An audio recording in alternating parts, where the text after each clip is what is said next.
1, 2, 3, 4, 5. Okay, let's go. Today we're going to talk about the Subsequent 25 by Moog Music. First impressions of this board, I like it, man. You know, Moog is just like a historical company for whatever reason. I mean, their shit just sounds really good. It's a distinctive sound. It's very silky. The build quality is dope. I like the way it's made. It's made out of steel, aluminum, and some real wood. I like the knobs too. It's kind of like a retro feel. This is a 2-note paraphonic analog synthesizer. So that means that you got 2 oscillators and you can play 2 voices at the same time, I think. Like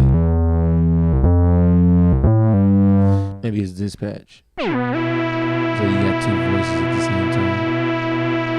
All right. What else? It stores 16 patches on board. So that's 4 banks of 4 patches each. The octaves. So what I don't like about this board is that the octaves only go plus or minus 2. I'd like to see them go plus or minus 3, maybe plus or minus 4, because I have a lot of sampler instruments inside of Logic that have samples all the way up the keyboard or all the way down the keyboard. So I'd love to be able to access those. I think that's the only real discrepancy I got, man. I mean, it feels good. It sounds good. The keys feel strong. They don't feel too flimsy. They don't feel like cheap or anything like that. Multi-drive. So multi-drive, I think it's self-described as it enhances the harmonics. It's like a distortion type thing, like an overdrive. So a new variable post filter FET drive and OTA distortion circuit that is highly reactive to harmonic content. So that's straight from Moog, how they would describe this multi-drive situation here. I like it. I think it makes shit sound real rough, real rough and real grainy sometimes.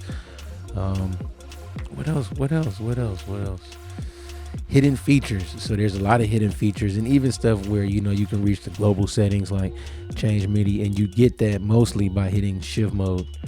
So shift mode is bank 4 and activate panel, and when it starts blinking, it's in shift mode.